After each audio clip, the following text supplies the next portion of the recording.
In the days of Uther, the father of King Arthur, there lived a knight in England who was a member of the famous Round Table, and his name was Sir Cleges. Of all his knights, none was dearer to King Uther than Sir Cleges. There was nothing strange in this, for everybody loved Sir Cleges, both because he was brave and good and cheerful, and because he was so generous. No poor man ever came to Sir Cleges in vain. He was always ready to help those upon whom sickness or the waste of war or any other misfortune had fallen. And far and wide he was known as the poor man's friend. And not only was Sir Cleges known for his charity to the poor, but he was famous also for his generosity toward those of his own rank and station in life. His hall and his chambers were always filled with guests, and his tables were always spread for those who were hungry. There was no lack of the very best food and drink in Sir Cleges' house. And where good food and drink are to be found, you may be sure there will be plenty of friends to enjoy them. Thus Sir Cleges and his fair wife, the Lady Clarice, kept open house with the most generous hospitality. Most of all at Christmas time, there were great feasting and merriment in Sir Cleges' castle. From every corner of England the knights and their ladies gathered there, and so cheerful and kind were Sir Cleges and Lady Clarice, and so abundant was the fare provided for all comers, that you might have searched all through King Uther's kingdom, and not have found any Christmas feasting happier or more cheerful than that under Sir Cleges' roof. For many years Sir Cleges lived in this generous fashion, and never thought of his money except as a means whereby he could help the needy, or give pleasure to his friends. But there is always an end even to the longest purse, and as time went on, and as Sir Cleges' friends grew more numerous, it took more and more to entertain them. All the money he had, Sir Cleges spent freely, and when his money was gone, he sold his cattle and other goods to keep up his household. But this was soon used, and after that his lands went the same way as his money and his castle. As long as he had a penny left, said Sir Cleges, no friend should know the lack of it. But at last, when he had nothing more to sell, and nothing in which the swarm of friends who had gathered about him could find their pleasure and profit, then straightway they heartlessly left him.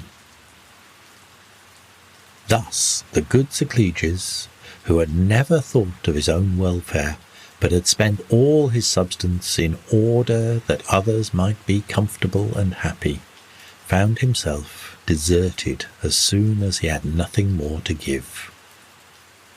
He was no longer able to appear at King Uther's court, and he who had been one of the merriest and best loved of the knights of the Round Table dropped quietly out of sight, and soon was altogether forgotten. With his wife and his children, Sir Cleges went to live in the one poor house that was left to him, and there, in poverty and obscurity, he strove to forget the fickle friends who had so readily forsaken him. Now, it happened some years after this that King Uther decided to spend the Christmastide at the royal castle of Cardiff, which stood not far from Sir Cleges' humble dwelling. Great preparations were made for the Christmas feasting, and invitations were sent out to all the brave knights of the kingdom. On Christmas Eve all the knights and their ladies were come together at Cardiff, and then the feasting began in earnest. The cooks and the servers ran hither and thither, and all was excitement and bustle. In the great hall there were tumblers and dancers and magicians to amuse the Christmas feasters with their tricks and gambling. Singers and minstrels of all kinds had been summoned, and the music of the pipes and trumpets and bugles was heard far and wide. Nothing was spared that might help to make the time speed rapidly and joyously for all the assembled knights and their ladies. In his little house not far away, Sir Cleges heard the sound of rejoicing in the great hall of the castle, and it made him sad and bitter. He had not been invited to the feasting, for long since he had been forgotten, and none of his old friends troubled to inquire whether he was dead or living. "Many a happy day," said Sir Cleges to the Lady Clarice, "have I given to those who reek not now of my sorrow." But the Lady Clarice would not allow Sir Cleges to dwell on thoughts of unkindness, and bade him consider how much they still had to be grateful for. And little by little she comforted him and brought him again to contentment and to peace of mind. Thus Sir Cleges and the Lady Clarice spent Christmas Eve quietly in their humble cottage, and found such pleasure in the innocent joys and playfulness of their happy children that they had no longing for the noisy revelry of the courtiers in the castle of Cardiff. The next day was Christmas Day, and with goodwill in their hearts for all men, Sir Cleges and the Lady Clarice went to church to give thanks for their many blessings. Now, after the service was over, Sir Cleges walked in his garden, and after a time he knelt down to pray beneath a cherry tree that stood in the midst of the garden. As Sir Cleges knelt, praying, he suddenly felt a bough of the tree striking him on the head, and seizing hold of it and springing to his feet, to his astonishment he saw the bough was covered with green leaves, and full of cherries, red, ripe, and luscious. Picking one of the cherries, Sir Cleges put it into his mouth, and it seemed to him he had never tasted anything so delicious. Gathering more of the fruit, he ran into the house and cried out, "Behold, Dame Clarice, what a marvel is here!" And when the Lady Clarice had come, she could hardly believe her eyes. "Cherries at Christmas time?" she exclaimed. "How can such a thing be?" And when Sir Cleges had told her how he had been praying beneath the tree, how he had felt a bough striking him on the head, and how, when he took hold of it, he had found it filled with green leaves and ripe fruit, then the Lady Clarice believed that the cherries were real, and great was her wonder at the marvel which had happened in their little garden. "Now hast thou indeed," she said, "a present fit for a king. No longer grieve that thou hast no Christmas offering for the good King Uther, for cherries such as these I doubt he has ever seen." And then Lady Clarice counselled Sir Cleges to gather the cherries and put them in a basket, and bear them straightway as a present to the king. And Sir Cleges, glad at heart that even in his poverty he could do something to add to the joy of the king's Christmas feasting, readily consented so to do. To Cardiff Castle Sir Cleges took his way, and on his arm he bore the basket of the wonderful fruit. It was just dinner time when Sir Cleges reached the castle gate, and all the court were about to sit down to meat. But when the porter at the gate saw the poverty-stricken man with a basket on his arm approaching to enter, he drove him away with scorn and reviling. "Begone, old beggar," he said, "with thy rags and thy tatters. What have such as thou to do entering kings' castles?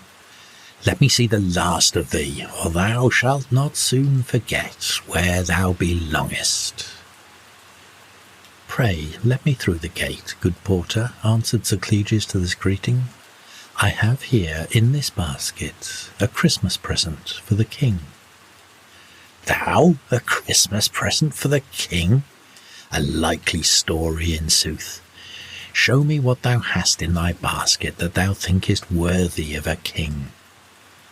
And then, when Sir Cleges lifted the cover of the basket and showed him the cherries, he was surprised almost beyond speech. "Heaven defend us!" he exclaimed. "Cherries at Christmas time? How can such a thing be? Certainly this is a present worthy of a king. But listen, old man," said he greedily, "thou shalt not pass through this gate unless thou dost promise to give me a third of the reward which the king shall give for the present thou bringest." And Sir Cleges, seeing no other way of passing the gate, promised the porter that 1/3 of the reward should be his. Now, after Sir Cleges had passed by the porter, he thought all would be well, but no sooner had he reached the door of the hall than he was met by the usher, who forbade him to go in. "Out with thee, old fellow," he exclaimed. "How earnest thou here? This is no place for beggars and basket men such as thou." Then, when Sir Cleges said he had a present in his basket for the king, the usher, like the porter, must see what the present could be. "Holy Saint Peter!" he gasped, when Sir Cleges had lifted the cover of the basket. "Cherries at Christmas time? How can such a thing be?" But soon he recovered from his surprise and told Sir Cleges he might go in, but only if he promised that 1/3 of the reward which the king gave him should come to him. And Sir Cleges, thinking how hard it was to do a kindness to a king, must needs promise as he had done before. When Sir Cleges entered the great hall, all was bright and merry there. The knights and ladies of King Uther's court, all decked in their finest feathers and silks, were about to sit down to the banquet. The serving men went scurrying back and forth between the hall and the kitchen, bearing the platters of rich food for the king's feasters, and stumbling over each other in their excitement and hurry. The table was hardly able to hold everything they wanted to put upon it. There were great haunches of venison and roast swans and geese, and ducks and pheasants by the dozen. At each end there stood a huge pasty, almost as big as a cartwheel. The king's cooks had used all their art in concocting cakes and pies and puddings, to say nothing of the sweetmeats of marchpane moulded into the forms of towers and castles, or knights on horseback, or baskets of fruit and flowers, and various other fanciful and astonishing structures.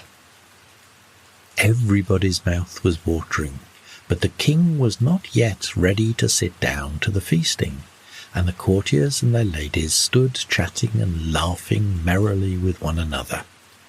All were too busy to pay any heed to the shabby Sir Cleges with the basket on his arm, until the watchful eye of the king's haughty steward happened to fall upon him.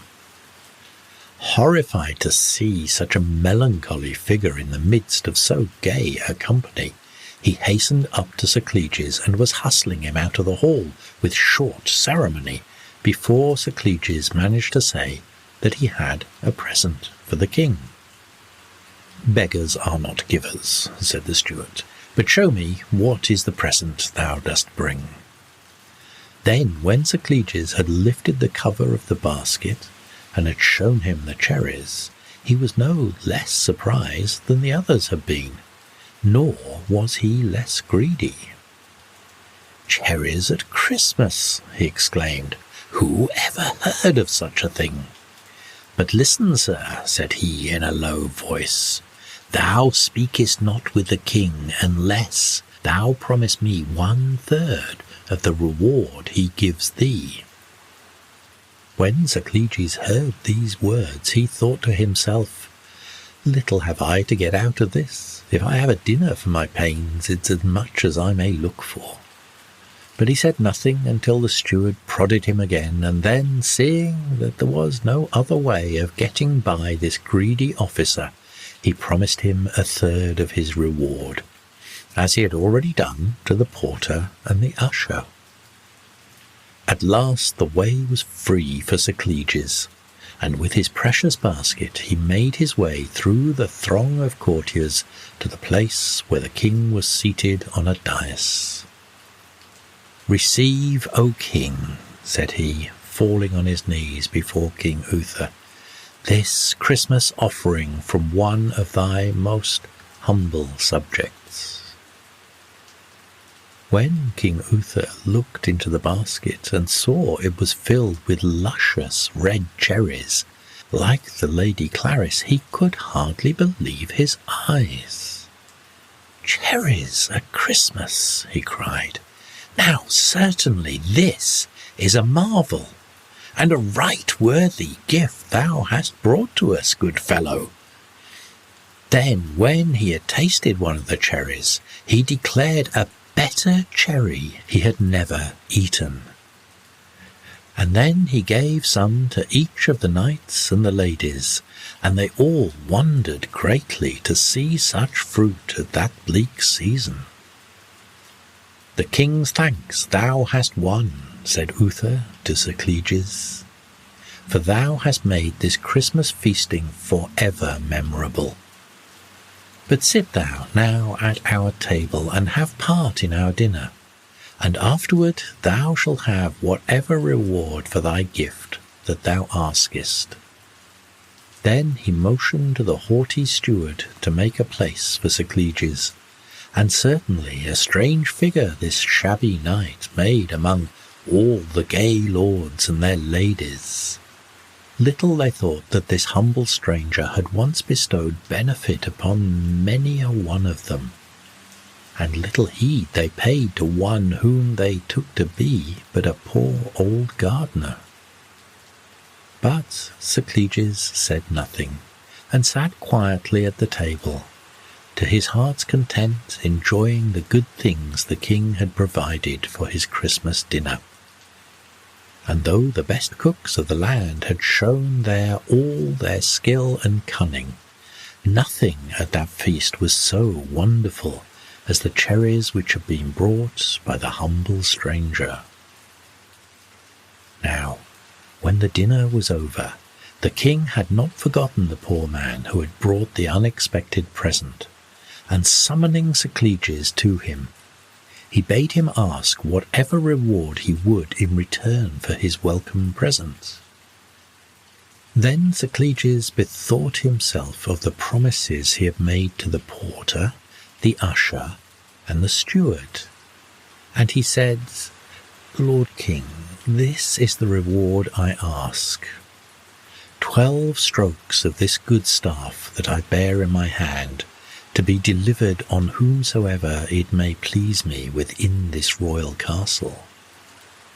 "A strange fellow art thou," answered the king in astonishment at this, "and from thy looks thou hadst done better to ask for something more worthy of my giving. But since it is thy request, thou shalt not find the king fail of his promise. Take thy strokes and deliver them as thou seest fit." "Thanks for thy boon, King Uther," answered Sir Cleges. "None other shall please me so well as this one." And then turning to the steward in the hall, with his staff, Sir Cleges gave him a blow to the shoulders that made him bend double. "3 more thou gettest," said he, "for that is the full share coming to thee."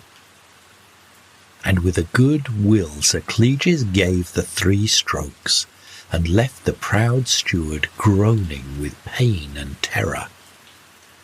Then to the hall door Sir Cleges made his way, and delivered another 4 no less hearty and stinging, on the shoulders of the astonished usher. "There, thou hast thy share," said Sir Cleges, as he hastened to the gateway. The porter greeted him eagerly, but he little guessed what was coming. 4 times Sir Cleges lifted his staff and let it fall with all his might on the back of the greedy porter.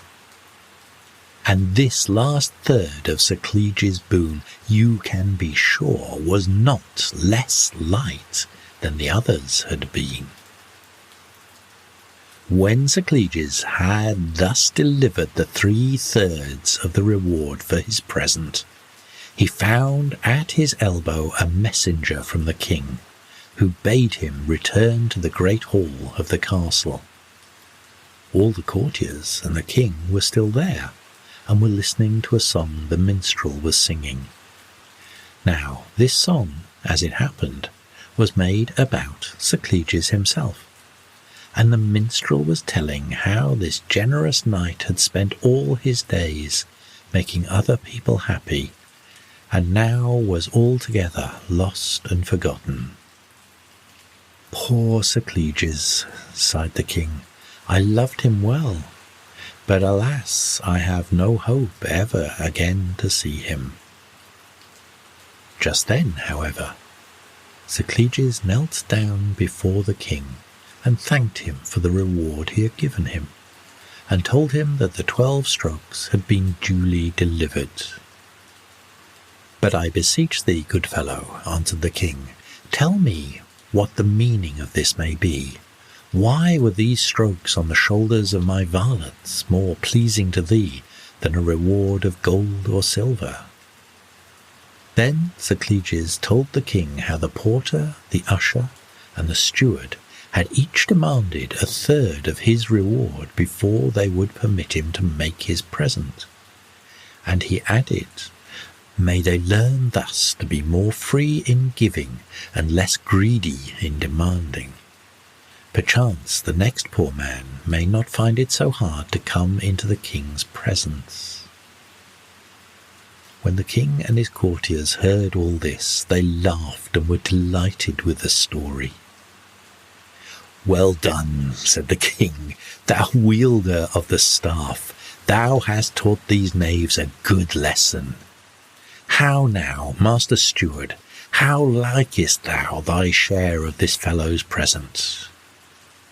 "May the fiends burn him in flames below," muttered the steward, as he rubbed the bruises on his shoulders. Now the king was so pleased with all these happenings that had made his Christmas feasting so merry that he turned again to Sir Cleges and asked him what his name was. "My name, sire," answered the poverty-stricken knight, "is one not unknown to thee in the days of old. My name is Sir Cleges." "What?" exclaimed the king. "Art thou the long-lost Sir Cleges whom men to this day praise for his good deeds and his charity?" And so moved with joy was the good King Uther to find his old friend again, that he came down from his high seat and took him by the hand, and could not make enough of him. When the courtiers saw how things were going, they all flocked around Sir Cleges, claiming his friendship and acquaintance. But the king did not stop with kind words. He knew that a knight with a heart as true and loyal as the heart of Sir Cleges was not easily to be found, even among the knights of the Round Table. And now he was determined never again to lose him. So he gave to him the good castle of Cardiff to dwell in, and other lands and fees wherewith he might live worthily. Thus ended the king's Christmas feasting in the castle of Cardiff, and a happy day it was for the knight Sir Cleges and the Lady Clarice. Many a long year they lived in the noble castle the king had given them, and you may be sure that no selfish porters or ushers or stewards stood at the gates and doorways to stop any poor man who would enter there. Murray, King of Cornwall, had a son whose name was Horn, and a fairer than he the sun never shone upon. His eyes were as blue as the summer's day, and his hair as golden as the summer sunshine. Childe Horn had 12 comrades with whom he grew up, and who were just of his own age. Of these he loved 2 most of all, and one was called Athelf, and the other was Fikenhild. One of these was good and true, but the other in the end proved false and deceitful. On a summer's day, Murray the king rode down to the seashore, as was his custom, to take the air. But this day he had an experience he little expected, for on the strand he met with 15 ships filled with bold Saracens. "What seek ye here in my land?" asked Murray the king. "Thy land we seek," answered one of the pagans, "and thee and thy folk we shall slay anon."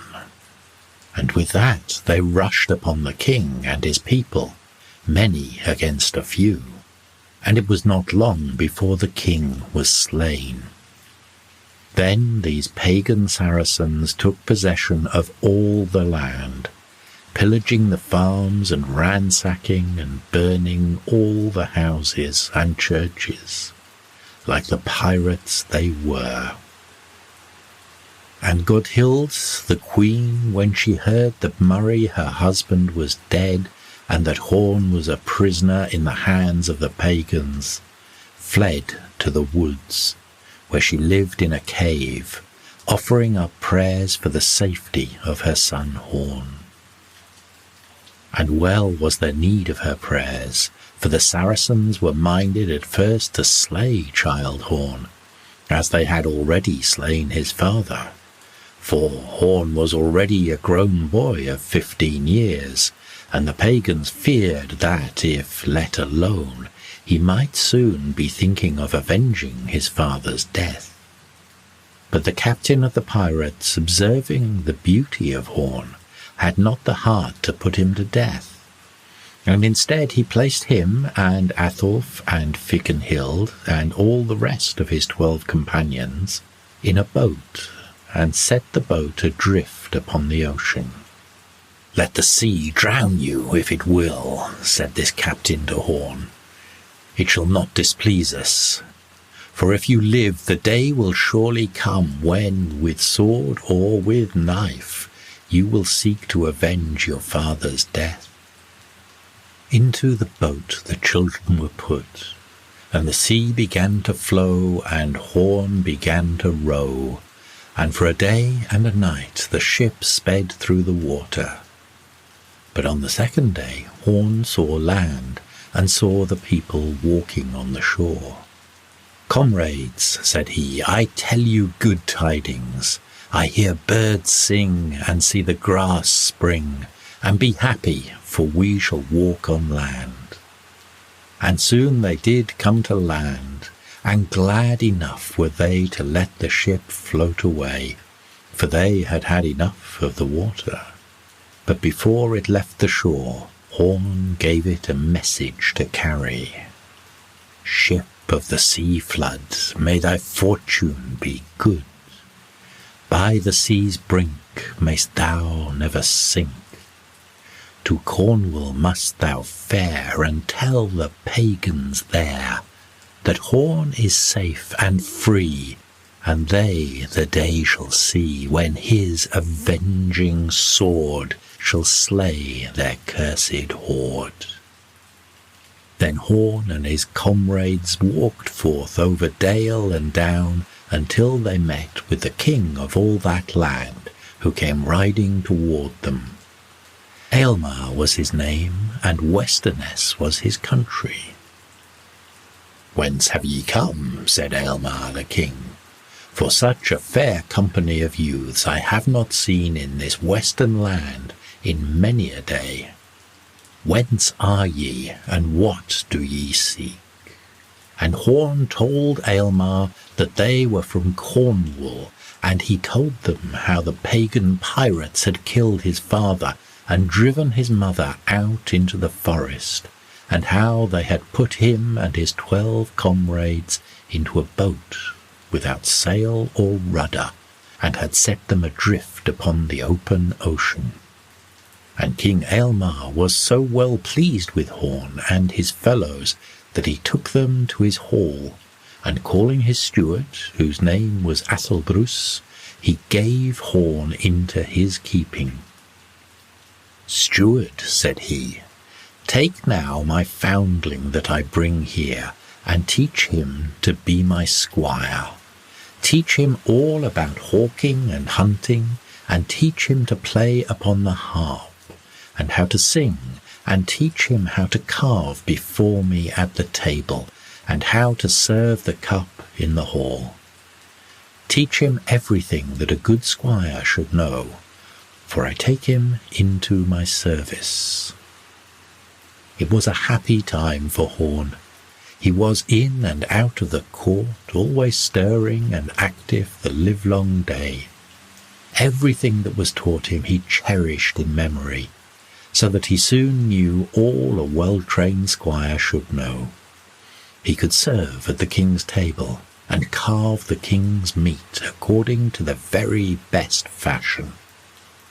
Moreover, he could play on the harp for the king, and he learned many of the songs and stories of the country. Everybody admired Horn, both for his beauty and for his gentle manners, and so it was no wonder that in time the king's daughter, the beautiful Rimenhild, learned to love him. But Horn knew that a poor squire such as he was might never hope to look so high as the hand of a king's daughter. And he knew also that the king would be very angry if he found out that Horn and Rimenhild had ever thought of each other. "Heaven give thee joy of thy husband, whoever he may be," said Horn to Rimenhild, "but I am of a state too low, and a foundling besides.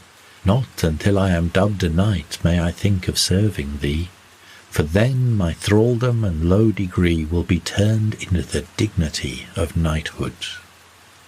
It was not long after this that Athelbrus, the steward, who had long been teaching Horn in all knightly duties and accomplishments, said to his master, King Aylmer, "O king, tomorrow is a feast day with thee, and it behoveth thee to do some fair deed to mark the day. I counsel thee that thou make a knight of Childe Horn, and he shall bear arms for thee, and I pledge my word that he will prove a strong and valiant knight." "In faith, a good knight he seems," answered the king, "and my dubbing he shall have, and not only he, but all his 12 companions. Before the morrow's sun shall set, he shall be dubbed a knight." And so, on the morrow, the king gave Horn a stroke on the shoulder with his sword and dubbed him a knight. And when he had given him a sword and bright new spurs, and had set him upon a white steed, there was no knight there like him. And then when Horn was thus knighted, Athelf knelt before the king, and begged that he and the rest of Horn's 12 comrades might be knighted by Horn. And so it was done. Horn gave each of them a stroke on the shoulder with his shining new sword, and they were all dubbed knights and were given the right to bear arms in defence of King Aylmer. But Horn was not ready to ask the king for the hand of Rimenhild, his daughter, for he had not yet proved his knighthood. Though Rimenhild had faith enough in his valour to accept him without this proof, Horn wished to be a knight in deed as well as name before he went a-wooing. "Nay, Rimenhild," he said, "I would fain do as thou wishest, but with spear and shield I must ride and prove my knighthood ere I begin to woo. We are all young knights of one day, and it is the manner for a true knight first to perform some deed of prowess, to prove his love in the field, before he can show honour to his lady." So Rimenhild was patient, for she knew that what Horn said was only the truth. "Horn," said Rimenhild, "I know well I can trust thee, and thou must fare forth in search of adventure. But take now this gold ring that I give thee. Fair is the work upon it, and for my love wear it upon thy finger. For the precious stones which are set in it are of such power that in battle you need have no fear of stroke, whether of spear or sword, if you but look upon them and think of me." So Horn took the ring and mounted his steed, and set forth in search of adventure to prove his knighthood. He had not ridden far when he came upon a troop of heathen pirates who had landed on the coast, and who were bent upon harrying the land and slaying the people. You can imagine it was not long before the fighting began there. The pirates surrounded Horn, but he swung his bright new sword so swiftly that none came near him without getting in the way of its keen edge. For a long time they fought, until finally only the leader of the pirates was left. And Horn, looking upon his ring and thinking of Rimenhild, rushed at the pirate and struck him from above so fiercely that the sharp sword waded through his neck, and his head fell to the ground. Then Horn put the head of the pirate on the point of his sword, and rode back to the court to show Aylmer the king this proof of his knighthood.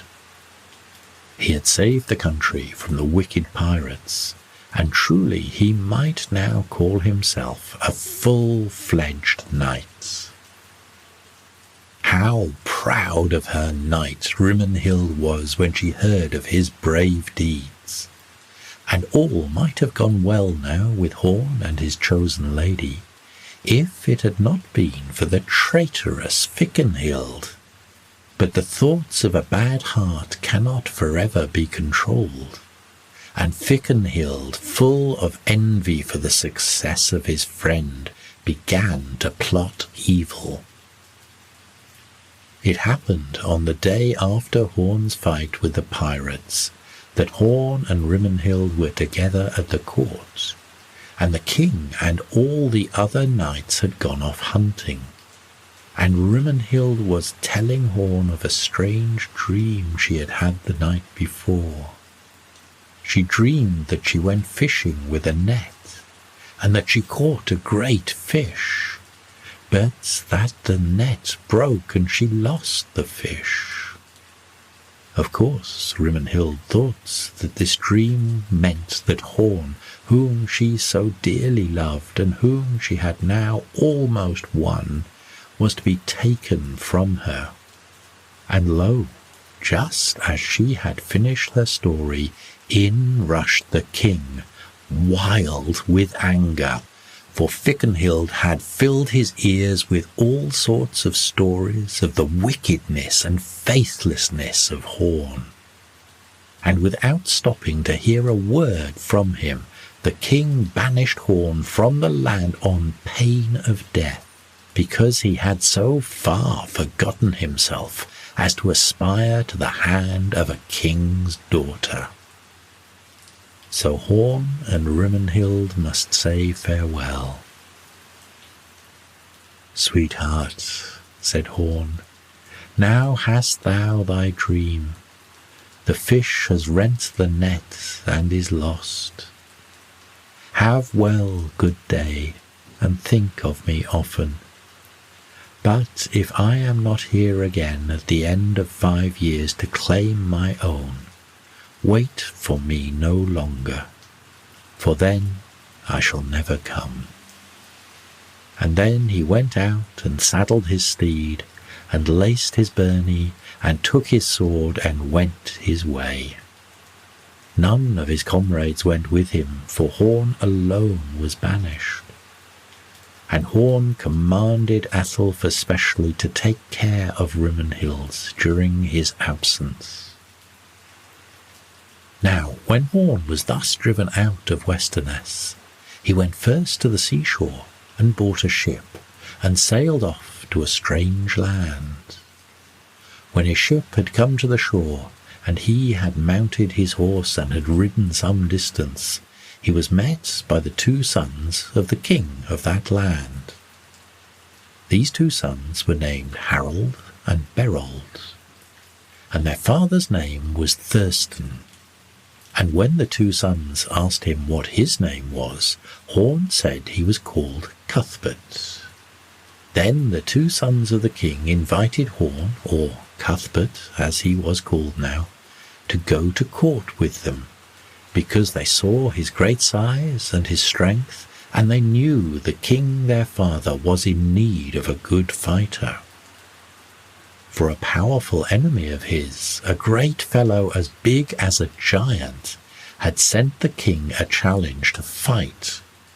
His prize, if he turned out to be the victor, to be the kingdom of Thurston. This fight was to take place on Christmas Day, and when the time came, the giant was there with all his followers. What was Horn's surprise and rage to discover, when he saw them, that they were some of those very pagan Saracens who had killed his father in Cornwall many years before. This added to his strength and bravery, and, besides, every time he looked at the ring Rimenhild had given him and thought of her, he felt as though he had the strength of 30 men in his arm, and so it was not long before he had won the victory. Unfortunately, in the fight, Harold and Berold, the 2 sons of King Thurston, were slain, and so the poor king was left without an heir to succeed him. He offered then to make Cuthbert, as he called him, his son, and give him his daughter in marriage. But Horn's heart was true to Rimenhild. If he wanted to be a king, it was not that he might marry the daughter of Thurston, but the daughter of Aylmer, the king of Westerness. So Horn lived with Thurston and served him in many ways, but always he was thinking of the time when he would be able to go back and claim his promised wife, Rimenhild. The 5 years were almost up, and yet no chance had arisen. Then finally a messenger came to Horn, bearing a letter from Rimenhild, which told him that she was in great trouble, that her hand was sought in marriage by the great King Modi of Rains, and that she no longer saw any way of putting him off.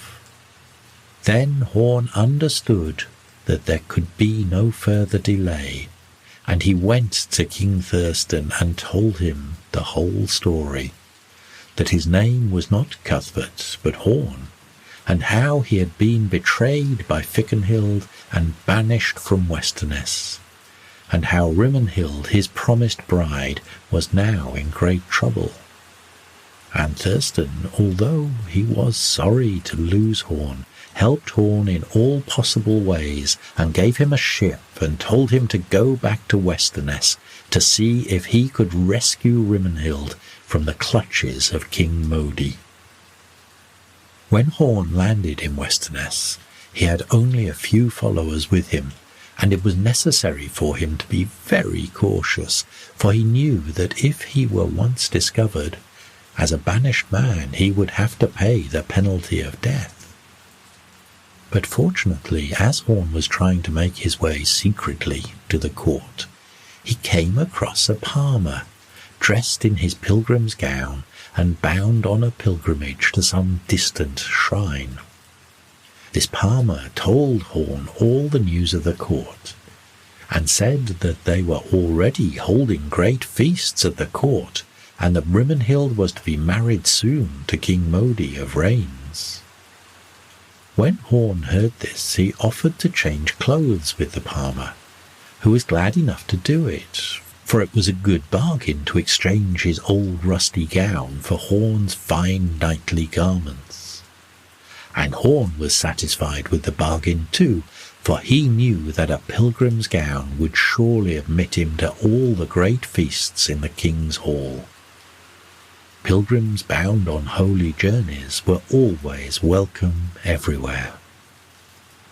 Without delay, Horn dressed in his borrowed pilgrim's gown and made his way to the court, and there, sure enough, a great feast was just beginning in the king's hall. It was the custom in those days, when a feast was to be held, for the queen or some princess, if the queen were no longer living, to open the festivities by passing the cup. After offering it to the king, she would pass to each of the knights in his degree, offering him the cup to drink and bidding him welcome to the feast. After that, she would return to her seat on the high place beside the king's throne. And since Aylmer's queen had long been dead, this duty now fell to the lot of Rimenhild. When Horn entered the hall, the feast had already begun, and it was not long before it came his turn to receive the cup. Now, you must remember, too, that in those days people drank not from cups such as we use today. Instead, they used horns, which were polished smooth and often richly ornamented with carvings and trimmings of gold and silver. When Rimenhild came to Horn, she of course did not recognize him, for she never expected to see her knight in a poor pilgrim's gown. And besides, Horn had stained his face to complete the disguise. Horn took the drinking cup from Rimenhild's hand, and as he did so he said, "Horn to horn thou bringest. If thou readest not my riddle, seek the answer in the bottom of the horn." Then he drank the horn dry, and as he returned it, he slipped into it the ring Rimenhild had given him, and which he had preserved all these years as the apple of his eye. You can imagine how excited Rimenhild was, but before the company she dared not give away any sign to Horn, or show in any way that there was cause for excitement. She must wait until she was not noticed before it was safe to look into the bottom of the horn. And then, when she found the ring there, she knew that the strange pilgrim was not a stranger or a pilgrim, but her own lover, whom she had not seen for nearly 5 years. She had to wait until the feast was over, but at the very first opportunity she withdrew from her maidens and sent word back that she wished to speak with the holy pilgrim. The joy of that meeting I need not describe. When the greetings were over, however, what the lovers wanted to know most of all was how Horn was to regain his freedom and safety, and it seemed that there was only one thing to do, and that was to fight for it.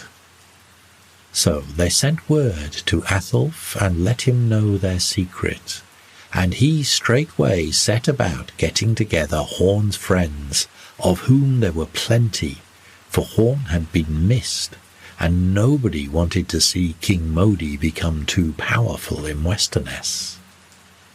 There was one of Horn's former friends, however, who was not in this plot, and that was the traitorous Fikenhild.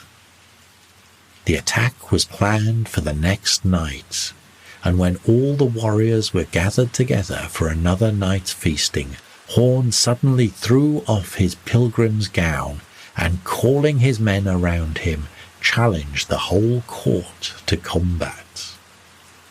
The blows fell thick and heavy there for a while, but Modi and his men were taken completely by surprise, and Aylmar's men, when they understood what was happening, did not fight very vigorously against Horn. In the end, therefore, Horn was altogether victorious, and poor old King Aylmar was ready for peace at any price. He consented now that Horn should marry his daughter Rimenhild, and so the marriage festivities continued, only with this change, that Horn took the place of the defeated Modi as the husband of Rimenhild. And so, after all these years of waiting, Horn had accomplished his purpose. He was no longer Horn the foundling, but Horn the husband of Rimenhild, the daughter of King Aylmar. It was a happy ending to a troubled period. Nobody could have imagined a happier, except the traitorous Fikenhild, who still cherished in the bottom of his heart his old envy at the good fortune of Horn. But Horn was too generous to remember anything against Fikenhild, and for old friendship's sake he fully forgave him his past treachery. There was one important thing, however, that remained for Horn to accomplish. His old home and his old friends in Cornwall were still in the power of the Saracens, and Horn could not rest until he had regained his father's kingdom, and was king not only by right of marriage, but also in his own right. And so, as soon as the wedding festivities were over, he prepared to set out for Cornwall. He took with him Athelf and the rest of his 12 companions, all except Fikenhild, and you can be sure he did not forget Rimenhild's precious ring, which had so often been of service to him. So Horn entrusted his wife to the care of her old father, King Aylmar, and with promises to return as soon as his mission was accomplished, set out on his journey back to Cornwall. It was Horn's plan to let his countrymen know secretly of his return, and so when they reached Cornwall they landed in an out-of-the-way place and went up the shore. As they were passing through a forest which seemed to be entirely uninhabited, they came upon a man who appeared more like a wild creature than a human being. His hair and his beard were long and matted. His clothing had almost completely disappeared, and evidently he had been living a long time here in the forest.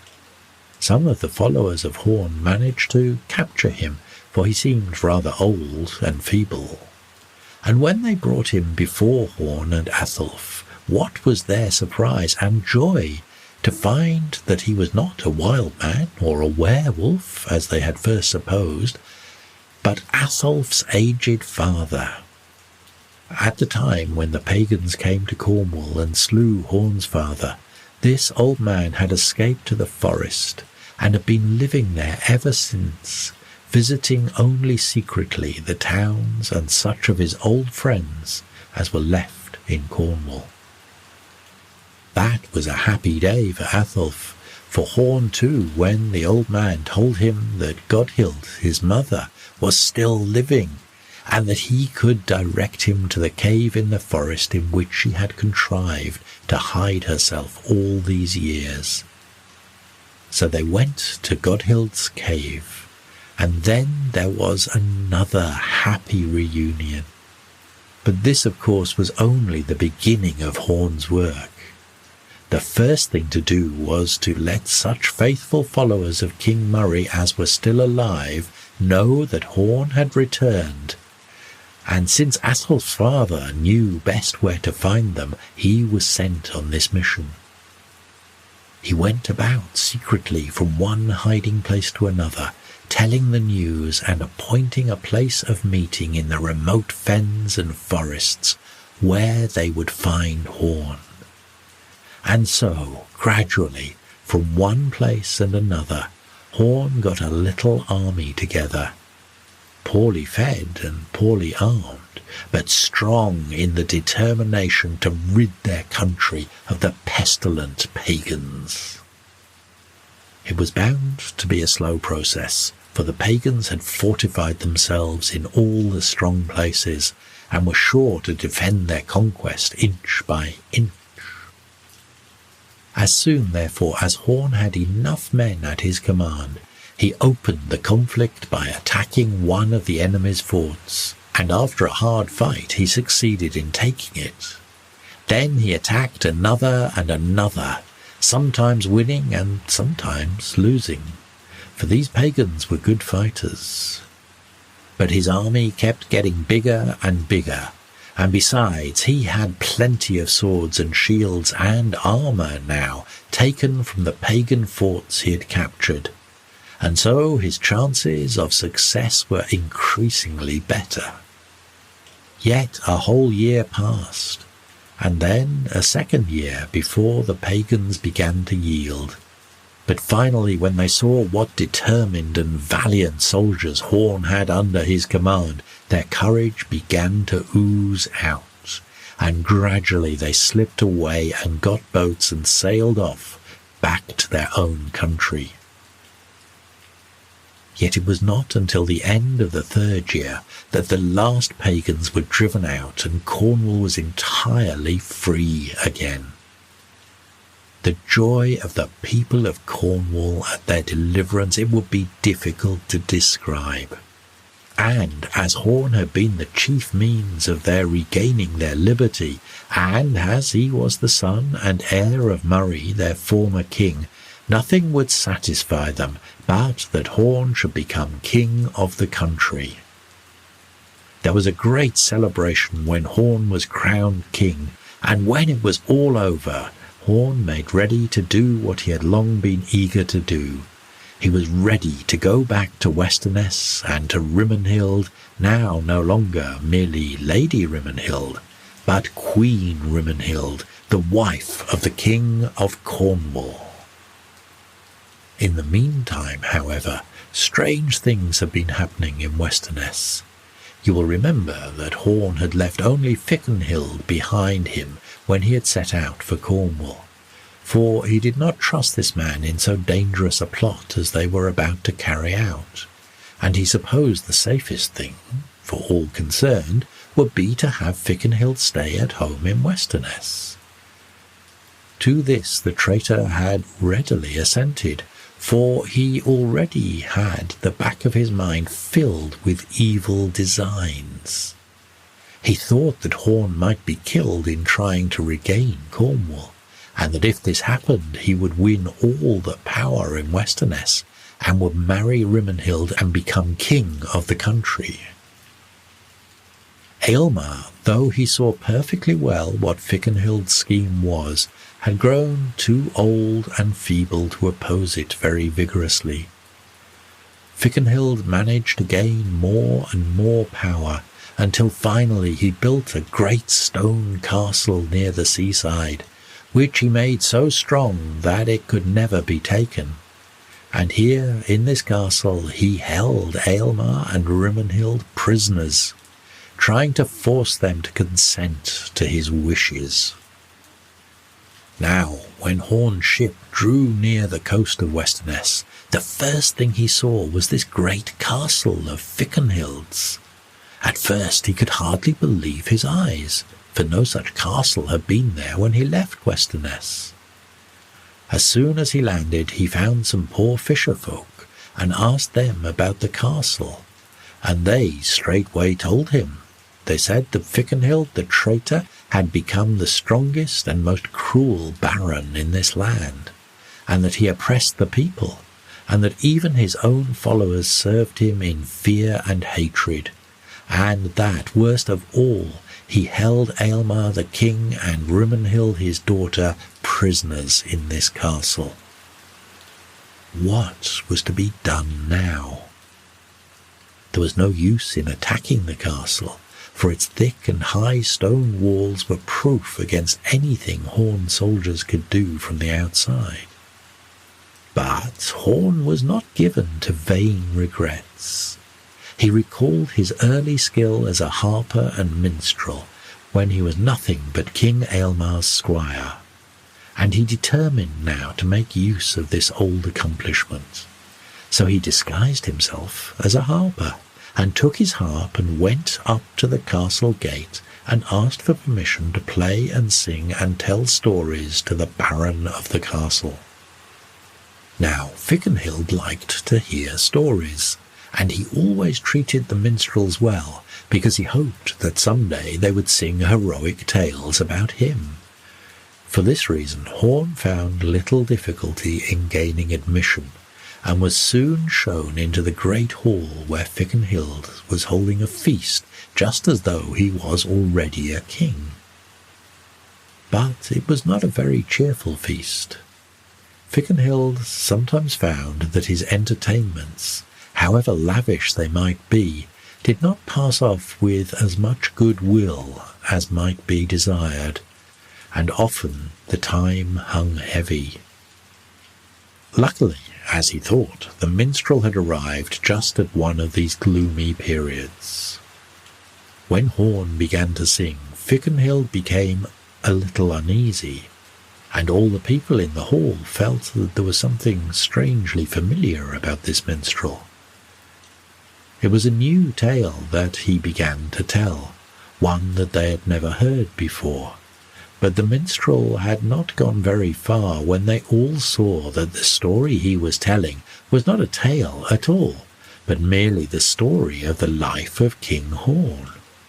As the story continued, the excitement grew greater and greater, and Fickenhild grew more and more anxious. Finally, when the minstrel came to the latter part of his story, how the hero had been betrayed by his traitorous friend, then Horn threw off his disguise and cried aloud, "And thou, Fickenhild, art that traitorous friend, and here I challenge thee to single combat, with thy life or mine, to prove thee a recreant friend, or me a false accuser." In a moment the whole hall was in a hubbub of excitement. Fickenhild shouting to his guard to secure Horn, and Horn's friends crowding around to protect him from the attacks of Fickenhild's retainers, if any of them had been inclined to attack him. But everybody felt that Horn's challenge was a just one, and that the only thing for Fickenhild to do was to prove himself right or wrong by single combat with Horn. So the hall was prepared for the contest, and Horn, looking upon the ring Rimenhild had given him, entered upon this last great battle of his life.